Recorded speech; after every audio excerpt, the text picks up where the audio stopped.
십니까? 환자의 기도 많이 다가오십니까?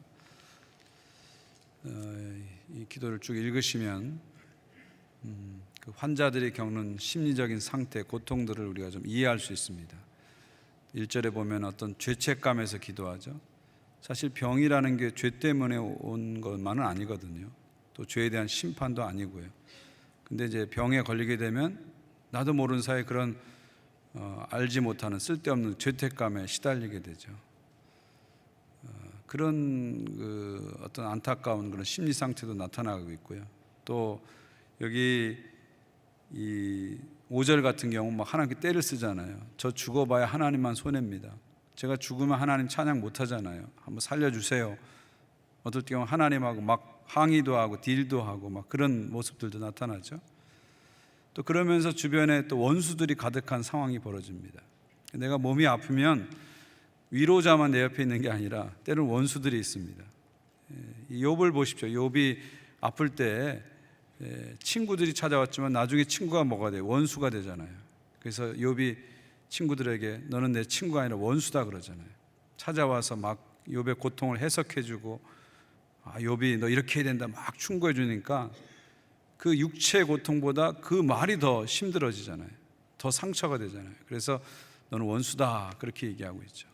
그러니까 환자들에게도 이런 심리 상태가 있다는 것을 우리가 이 시편을 통해서 볼 수가 있습니다. 특별히 이 시인이 지금 아프고 있는데요. 어디가 아픈지는 우리가 정확히 알 수가 없습니다. 여기 2절 보니까 나의 뼈가 떨려오니 나를 고치소서. 어떤 분은 이걸 보고 이분은 정형외과 가야 되는구나 그렇게 생각합니다. 뼈가 아프니까. 그런 뜻은 아니고요. 이 성경에서 뼈라는 것은 신체 중심입니다. 또 건강의 중심이고 힘의 중심이 이제 뼈로 상징합니다. 그래서 이 건강이 회복되는 것을 뼈가 견고히 된다 이렇게 표현하는 거죠. 꼭 이 신체적인 뼈만 얘기하는 게 아니라 몸 전체를 상징할 때 뼈를 많이 씁니다. 뼈가 견고히 된다. 또 고통의 중심도 뼈입니다. 그래서 욥기를 보게 되면 내가 뼈가 흔들립니다 이런 표현도 나오고요. 뼈를 깎는 고통이 있습니다 이런 표현도 나옵니다. 그래서 이 뼈라는 것은 신체를 대표하는 어떤 기관이다. 근데 이 신체 중에서 머리부터 발끝까지 신체 중에서 가장 강한 부분이 어디예요? 뼈죠. 근데 그 뼈가 흔들린다. 가장 강한 부분이 흔들린다는 것은 온몸 전체가 흔들리고 온몸 전체에 큰 이상이 왔다 이렇게 표현을 대신한 거다 그렇게 볼 수 있습니다. 근데 여기 보니까 뼈만 흔들리는 게 아니라 영혼도 흔들리죠. 여기 그 다음 3절 보면 나의 영혼도 매우 떨리나이다. 영혼까지 떨리는 거죠. 이것이 성경적 사상입니다. 육체와 영혼이 구분되지 않죠. 성경 구분하지 않죠. 이 뼈라는 것은 우리 존재의 피지컬 파트, 신체적인 부분을 얘기한다면 영혼이라는 것은 스피리추얼 파트, 영적인 부분을 얘기하는 거죠. 이 두 가지가 구분되지 않고 연결되어 있습니다. 하나님은 태초에 인간을 흙으로 지으셔서 신체를 만들어 주셨고요. 그 코에 생기를 집어넣으며 영적인 부분을 만드신 거죠. 하나님은 인간의 영과 육을 다 창조하셨습니다. 그래서 하나님의 구원은 영과 육이 다 구원받을 때 온전히 구원되는 거예요. 죽어서 천국 가는 것만이 구원이 아닙니다. 예수께서 다시 오셔서 우리 몸이 영광스러운 몸으로 부활될 때 영육 구원이 완성되는 거죠. 그래서 우리의 최종 소망은 죽어서 천국 가는 것이 아니라 그리스도의 재림을 통해서 완성될 새하늘과 새 땅 속에서 영광스러운 몸으로 사는 거죠. 그래서 사도신경의 마지막이 뭡니까? 몸이 다시 사는 것과 몸이 들어가죠. 영원히 사는 것을 믿사옵나이다. 이것이 이제 성경적인 구원관이고 성경적인 이론론입니다. 영과 몸을 하나로 보는 거죠. 그래서 우리가 몸이 아프면요 영도 다운됩니다. 같이 가요. 또 이 마음이 이렇게 다운되면 몸에 영향을 주는 겁니다. 이게 같이 가는 것을 오늘 시편을 통해서 우리가 볼 수가 있습니다. 얼마나 고통이 심한지가 이제 6절의 절정으로 나타나고 있죠. 6절에 내가 탄식함으로 피곤하여 밤마다 눈물로 내 침상을 띄우며 내 요를 적시나이다. 고통을 이렇게 신랄하게 표현할 수 있을까 할 정도로 아주 신랄한 표현입니다. 무슨 얘기입니까? 밤마다 눈물로 요를 적신다는 거예요. 얼마나 많이 울었으면, 고통 때문에, 육신의 고통 때문에, 질병 때문에 얼마나 많이 울었으면 눈물로 요를 적신다, 이불을 적신다는 거죠. 그리고 눈물로 내 침상을 띄우며, 무슨 얘기입니까? 하도 눈물을 많이 흘려서 내 침대 근처가 뭐가 된 거예요? 눈물 바다가 돼서 침대가 눈물 바다에 떠 있는 거예요. 눈물 바다입니다. 눈물 바다입니다. 밤마다 저는 눈물 바다입니다. 밤마다 눈물 바다입니다. 아주 절실한 그런 고백을 지금 보여주고 있습니다. 그러니까 환자가 겪는 고통은요, 이건 사실은 우리가 잘 모릅니다. 목회자도 잘 몰라요, 사실은. 신방 가서 우리가 이렇게 신방해 주지만 그 잠깐 순간이죠. 그 다음에 그 환자들이 계속 겪는 고통은 이 신방한 사람들이 잘 모릅니다. 어떤 의미에서는 그 환자 본인이 겪는 고통은 옆에 있는 가족들도 깊은 곳은 모를 수가 있어요. 깊은 곳은. 왜냐하면 가족에게조차도 자신의 어떤 너무 힘든 모습을 보여주면 가족이 힘들 것 같으니까 이 조절하는 게 있거든요, 환자들이. 그러니까 가장 깊은 곳의 그 고통은 이제 환자들만 안다, 그렇게 볼 수 있습니다. 그래서 우리가 환자들을 이렇게 만나고 신방하고 할 때마다 항상 이렇게 조심을 해야 됩니다. 지혜를 가져야 됩니다. 섣부르게 막 그 어떤 고통을 해석해 주려고 한다든지 또 충고를 한다든지 이렇게 해서는 안 되죠. 그러면 욥의 세 친구처럼 친구로 갔다가 원수로 끝나는 그런 경우가 종종 발생하기도 합니다. 저는 젊었을 때 좀 많이 아팠거든요.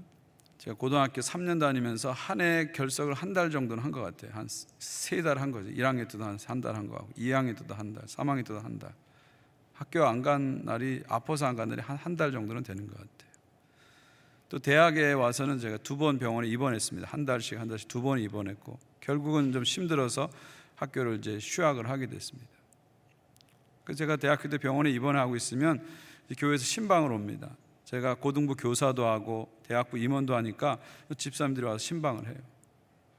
신방할 때 이제 집사님들이 주로 하신 말씀이, 젊은 사람이 이렇게 누워 있으면 쓰나 빨리 일어나야지, 뭐 그런 말씀도 하십니다.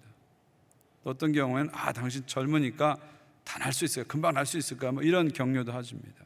물론 그분들은 이제 저를 북돋아주기 위해서 당신 젊으니까 다시 일어날 수 있어, 이런 뜻으로 이제 한 거죠. 근데 지금 생각해 보니까 그때 그런 말을 듣고 제가 상처를 받은 것 같아요.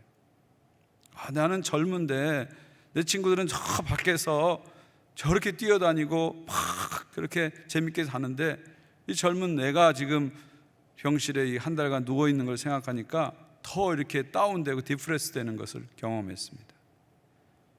그러니까 환자들의 기본적인 상태는요, 보통 사람들과 다르다는 거예요.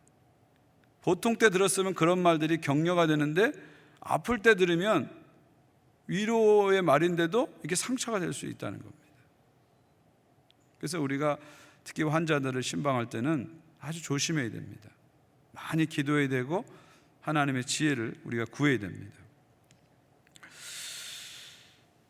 제가 오늘 본문을 이제 이렇게 읽어봤는데요, 이렇게 쭉 읽으면서 좀 더 이렇게 확 들어오지 않더라고요. 저는 그럴 때 이제 어떻게 하냐면, 묵상하는 방법 중에 하나가 다른 버전으로 성경을 읽어봅니다. 요즘은 이제 인터넷에 보면 다른 버전의 성경이 많이 나오잖아요. 그런 좋은 프로그램이 많잖아요. 그래서 한글 성경으로 딱 읽었는데 뭐가 확 안 다가와요. 그러면 다른 버전의 성경을 읽어보면 이렇게 의외로 묵상이 이렇게 풀릴 때가 있습니다. 그래서 개역 성경으로도 한번 읽어보고, 그 다음에 표준 세배원역으로도 한번 읽어보고요. 또 어떤 경우는 공동 번역으로도 한번 읽어봅니다. 특히 시편 같은 경우는 저는 공동 번역으로 꼭 읽어보는데, 그 이유는 이 시편을, 공동 번역 시편을 번역한 분이 누구냐, 문익환 목사님이에요. 그 문익환 목사님은 아주 뛰어난 구약 성경학자고 시인입니다. 시인이면서 구약 성경학자가 이 시편을 공동 번역했기 때문에 아주 그 시적인 감성들을 잘 살려놨습니다. 그래서 읽어보면은 이 본문을 이해하는 데 많이 도움이 됩니다. 제가 이번에는 특별히 영어 버전으로 오늘 본문을 6편을 좀 읽어봤어요. 영어 버전 여러 버전을 좀 읽어봤어요. 쭉 영어 버전을 읽는데 묵상이 이렇게 풀렸습니다. 영어 버전을 읽는데 두 단어가 하나가 들어왔어요. 이 본문에 heal이라는, 고치다는 단어와 hear, 듣는다는 단어가 들어왔습니다. 여기 2절 보니까 나를 고치소서 그랬거든. 나의 뼈가 떨려오니 나를 고치소서. heal me. 나를 고치소서. heal이라는 단어가 들어왔어요. 근데 8절 9절 보니까 그 기도의 결론이 어떻게 가냐면 8절을 보시면요, 악을 행하는 너희는 다 나를 떠나라. 여호와께서 내 울음소리를 들으셨도다. hear라는 단어가 나오더라고요. 영어로요. 들으셨도다라는 단어가 나와요.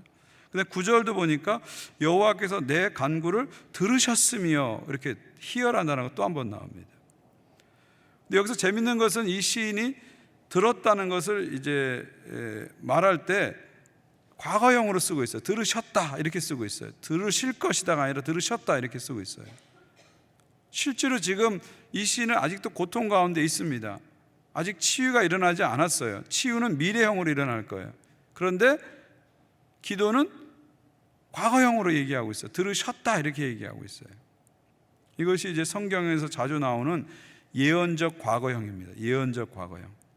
사건은 미래에 일어날 거지만 반드시 일어날 것을 확신하기 때문에 과거로 써버리는 거예요. 이게 예언적 과거입니다. 성경에 그런 표현이 자주 나와요. 하나님이 내 기도를 들으셔서 내가 치유받을 것이 너무 확실하기 때문에 지금은 내가 고통 가운데 있어요. 고통 가운데 있어요. 아직도 눈물로 요를 적시고 있어요. 그렇지만 하나님 내 기도를 들으시고 치유할 게 확실하기 때문에 들으셨다라고 과거형을 쓰는 거죠. 그런 강한 확신이 들어있는 겁니다. 결국은 이 두 단어가 이렇게 저한테는 딱 잡히더라고요. 네, 고치소서 하는 heal이라는 단어와 들으셨다는 hear라는 단어. 사실은 HEAL heal이라는 단어와 HEAR hear라는 단어는 끝에 한자만 달라요. 하나는 L로 끝나고 하나는 R로 끝납니다. 그런데 사실은 어떻게 힐링이 오는 거예요? 힐이 어떻게 돼요? hear를 통해서 오는 거죠. 내가 고통 가운데 하나님 고쳐주셔서 기도했더니 하나님 내 기도를 들으심으로 치유가 오는 거죠. 힐링은 어디서 온다고요? 히어링에서 온다는 거죠. 그게 오늘 본문의 아주 중요한 내용이라고 볼 수 있죠.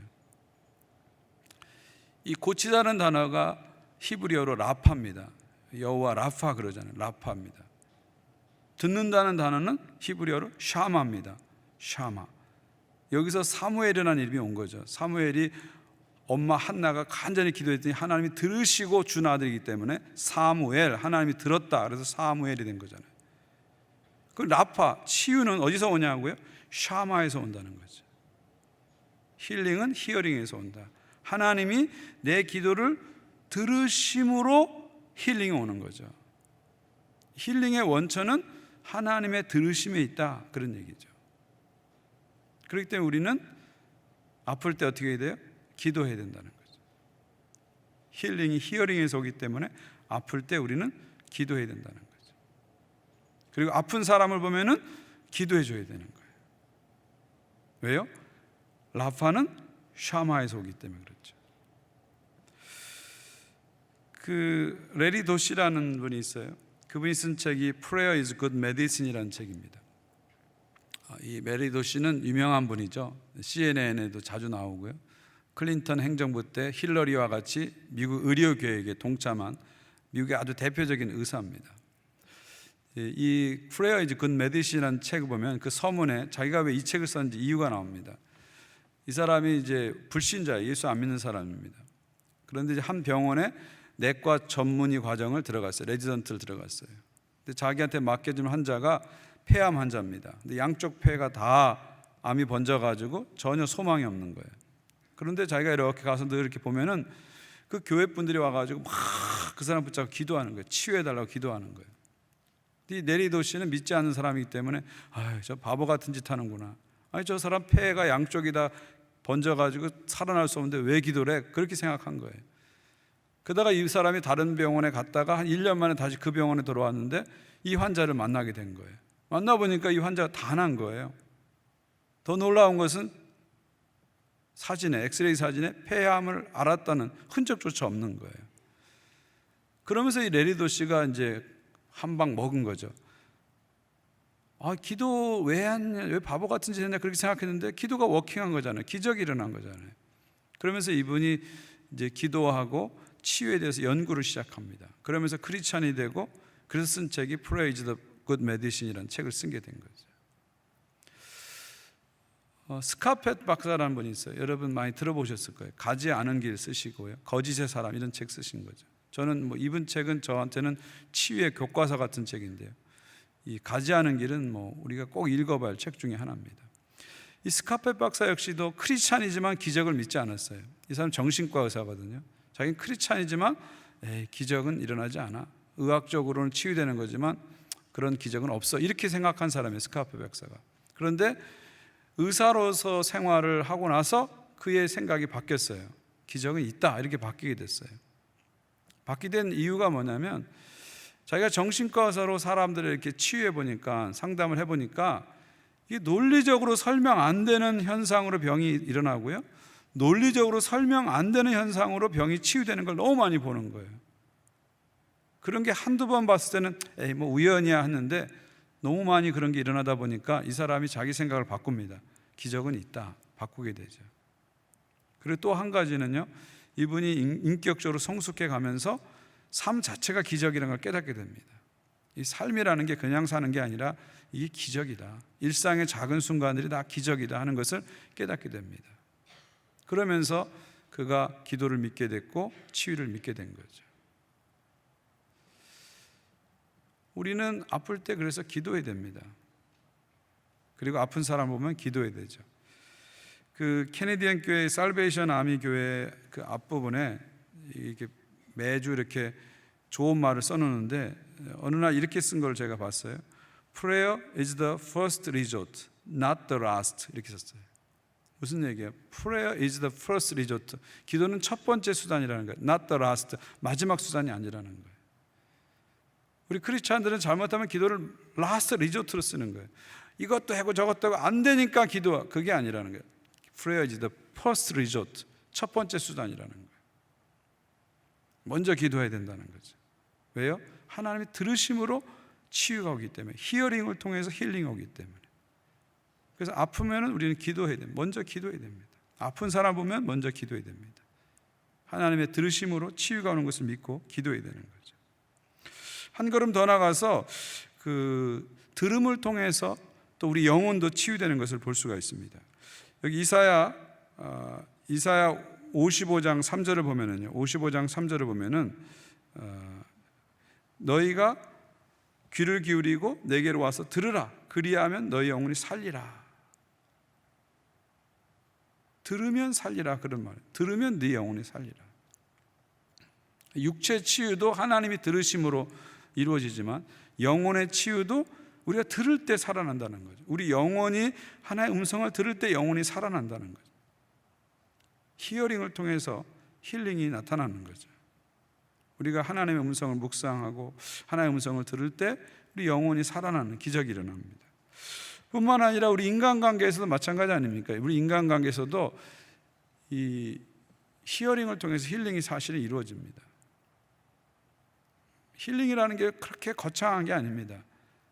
누군가의 마음을 깊이 들어줄 때 거기서 힐링이 일어나는 거죠. 누군가의 가슴에 귀를 대고 그 가슴의 소리를 들어주기 시작할 때 힐링이 일어나는 거예요. 힐링이 거창한 게 아닙니다. 히어링을 통해서 힐링이 오는 거예요. 어떻게 우리가 자식들을 치유할 수 있을까요? 다른 거 없습니다. 해석해주고 충고해주고 잔소리한다고 치유되지 않습니다. 그 가슴의 소리를 히어링 들을 때 자식 안에 힐링이 일어나는 거예요. 부부 간의 관계가 어떻게 회복될까요? 다른 거 없습니다. 남편이 아내의 가슴에 귀를 대고 아내의 소리를 듣기 시작할 때 거기서 힐링이 일어나는 거예요. 아내가 남편의 마음의 소리를 들을 줄 알면 그건 다 해결되는 거예요. 결국 이 시대에 왜 치유가 일어나지 않고 자꾸 분쟁이 일어나고 왜 자꾸 싸움이 일어나고 이게 끊이지 않는가? 서로 듣지 않기 때문에 그래요. 정말 서로의 마음을 듣지 않고 가슴의 소리를 들어주지 않기 때문에 그러면서 서로 딴소리를 하는 거예요.